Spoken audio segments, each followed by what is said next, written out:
Hello everyone, मेरा नाम है अर्नब चक्रवर्ती और आज की इस वीडियो में हम देखेंगे कि कैसे हम एग्जाम्स में टॉपर की तरह लिख सकते हैं जिससे हमें ज़्यादा से ज़्यादा मार्क्स मिल सके वही सेम आंसर लिखने पे। तो क्या प्रेजेंटेशन स्किल्स होनी चाहिए हमारे अंदर ताकि हम अच्छे से अच्छा पेपर में लिख पाएँ और सेम आंसर को लिख के ही हम ज़्यादा से ज़्यादा मार्क्स स्कोर पाएँ। तो बिना बेकार की बातें किए वीडियो स्टार्ट करते हैं। सबसे पहली चीज़, एग्ज़ाम में आंसर्स लिखते वक्त हमें ये ध्यान रखना होगा कि टीचर को वो चेक करने में कभी भी दिक्कत नहीं होनी चाहिए। अगर टीचर को वो आंसर चेक करने में दिक्कत हो रही है तो मार्क्स उतने कम मिलेंगे। तो टीचर को किसी भी तरीके से डिस्टर्ब नहीं करना है। टीचर जितना खुश रहेगा आंसर पढ़ के उतने ज़्यादा मार्क्स मिलेंगे। अब इसके लिए कुछ चीज़ें हैं जो हमें ध्यान में रखनी होंगी। सबसे पहली चीज़ है कि first impression is the last impression. तो हमेशा जो आंसर के फर्स्ट 2 पेजेस होते हैं उनमें हमेशा बहुत ही अच्छे हैंडराइटिंग में आंसर्स को लिखिए, बहुत ही ज़्यादा अच्छे हैंडराइटिंग में, और धीरे धीरे लिखिए कि ज़्यादा काटना ना पड़े। ये सारी हरकतें फर्स्ट 2 पेजेस में एटलीस्ट नहीं होनी चाहिए। और कोशिश कीजिए कि फर्स्ट 2 पेजेस में वही आंसर्स लिखे जो आपको सबसे अच्छे से आता है। उसके बाद आप अगर बना के लिखना चाहें कुछ लास्ट में जाके तो उसमें कोई दिक्कत नहीं है, पर पहले 2 आंसर्स जो होने चाहिए फर्स्ट 2 पेजेस के वो एकदम टॉप नॉच होने चाहिए ताकि टीचर को पढ़ के लगे कि हाँ इस बच्चे ने पढ़ाई तो की है। ऐसा ना हो कि फर्स्ट 2 आंसर्स ही ऐसे तरीके से लिखा गया कि इसने तो कुछ पढ़ाई ही नहीं की है। ये चीज़ें टीचर को समझ में नहीं आनी चाहिए। तो फर्स्ट 2 पेजेस एकदम बेस्ट होने चाहिए। और हैंडराइटिंग,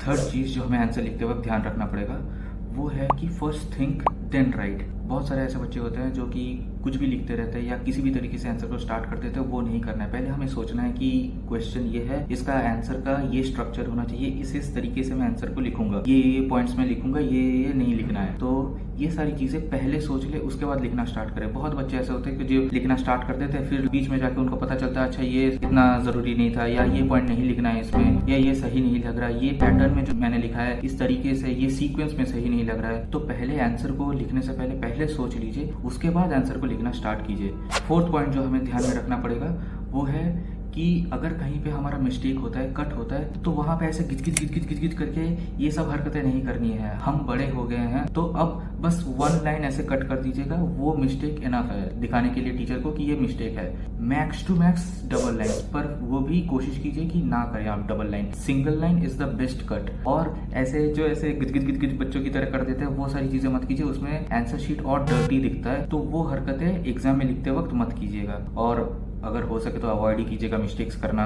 थर्ड चीज़ जो बहुत एक मिसकंसेप्शन होता है कि क्या हैंडराइटिंग बहुत ही ज़्यादा अच्छा होना चाहिए। तो मैंने जैसे पहले भी कहा है कि फर्स्ट 2 पेजेस के हैंडराइटिंग ऑब्वियसली अच्छे होने चाहिए, वो टीचर पे अच्छा इंप्रेशन डालते हैं। उसके बाद जब आप लिखेंगे तो हैंडराइटिंग उतना ज़्यादा मैटर करता नहीं है एज लॉन्ग एज आपका हैंडराइटिंग समझ में आ रहा है। अगर टीचर को कुछ समझ में ही नहीं आ रहा है कि आपने इतनी गंदी तरीके से लिखा है तो उसमें दिक्कत हो सकती है। जब टीचर मार्क्स लगा रहे होंगे तब थोड़ा कम दे सकते हैं, पर अगर हैंडराइटिंग अंडरस्टैंडेबल है, रीडेबल है, तो उतना ज़्यादा दिक्कत नहीं होता कि एकदम बहुत ही अच्छे तरीके से लिखना पड़ेगा। ऐसा भी कुछ ज़रूरी नहीं होता। ये एक मिथ होता है कि बहुत ही अच्छी हैंडराइटिंग में लिखो तभी अच्छे नंबर मिलते हैं, तो ये ऐसा नहीं होता है।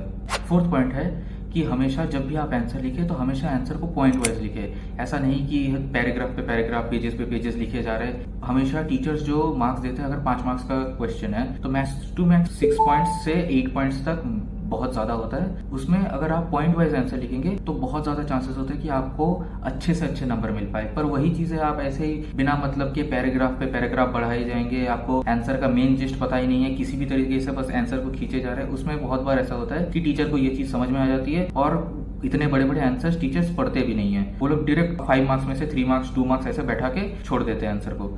तो हमेशा कोशिश कीजिए कि पॉइंट वाइज आंसर्स को लिखे, पैराग्राफ की तरह बस लिखे ही जा रहे 2 पेज 3 पेज, टाइम वेस्ट भी हो रहा है पर उसका उतना फ्रूटफुल मार्क्स भी हमें नहीं मिलेगा। फिफ्थ चीज़ जो हमें ध्यान रखना पड़ेगा आंसर लिखते वक्त कि आंसर को हमेशा सीक्वेंस में लिखे।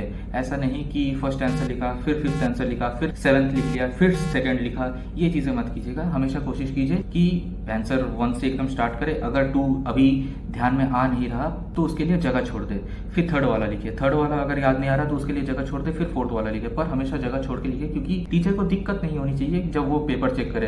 पता चले टीचर यहाँ पे फर्स्ट आंसर चेक कर रहा है, क्वेश्चन पेपर पढ़ रहा है, फर्स्ट क्वेश्चन ये है, आंसर चेक किया, फिर देखा कि आपने लिखा है 7th आंसर।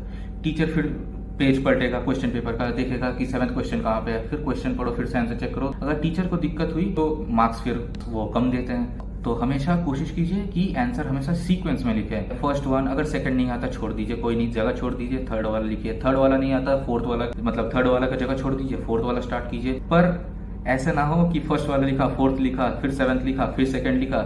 ये चीजें करेंगे तो टीचर को दिक्कत होगी, मार्क्स कम मिलेंगे। 6 पॉइंट जो हमें लिखते वक्त ध्यान रखना पड़ेगा वो है कि हमेशा जो बुकिश कीवर्ड्स होते हैं उनको हमेशा आंसर में इंक्लूड कीजिए। जैसे बहुत सारे ऐसे टीचर्स होते हैं जो बस ऐसे आंसर में पूरा आंसर पढ़ते भी नहीं है, वो बस कीवर्ड ढूंढ रहे होते हैं कि ये पर्टिकुलर वर्ड लिखा है या नहीं, या ये पर्टिकुलर सेंटेंस इस पर्टिकुलर राजा का नाम लिखा है या नहीं।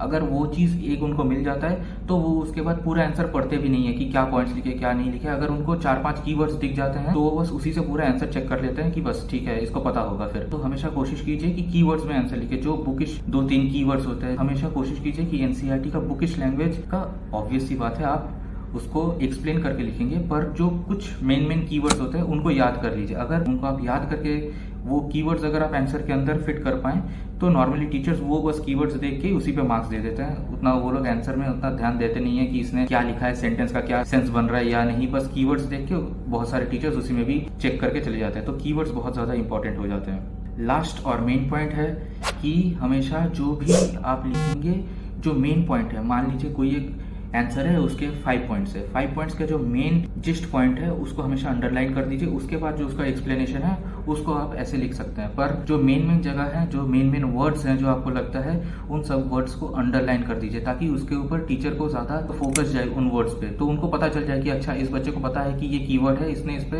एम्फोसिस डाला है, इसने इस पे अंडरलाइन कर दिया है। तो बहुत टाइम्स ऐसा होता है कि वो बस उसी तरीके से चेक करते हैं, अच्छा फर्स्ट पॉइंट है, सेकंड पॉइंट, पॉइंट्स वाइज अगर उन्होंने अंडरलाइन दिख जाता है तो वो बस पॉइंट लिख के अंदर का एक्सप्लेनेशन कभी कभी पढ़ते भी नहीं है। तो हमेशा कोशिश कीजिए कि लास्ट में अगर टाइम बच जाए तो कुछ इंपॉर्टेंट जगह, कुछ इंपॉर्टेंट चीजें जो पॉइंट्स वगैरह में हमने लिखे हैं उन सब वर्ड्स को, राजा के नाम, डेट्स वगैरह या कोई भी और ऐसे इंपॉर्टेंट कीवर्ड्स, इन सबको हमेशा अंडरलाइन कर दीजिए। उससे टीचर के ऊपर अच्छा इंप्रेशन पड़ता है और फिर वो अगर आपने आंसर में कुछ गलत भी लिखा होगा तो वो चीजें वो पढ़ते नहीं है, वो बस कीवर्ड्स देख के फिर निकल जाते हैं। इस वीडियो में मैंने जितने भी पॉइंट्स बोले हैं तो उन सबको एग्जाम में जब आप आंसर्स लिखें तो उनको ध्यान में रखिएगा और उस हिसाब से फिर आंसर्स को लिखिएगा। आपको अच्छे से अच्छे नंबर मिलेंगे। Best of luck for your exams. किसी और टॉपिक में अगर आपको वीडियो चाहिए तो हमें कमेंट करके बताइएगा, फिर हम उस टॉपिक में भी वीडियो बना देंगे। Thank you.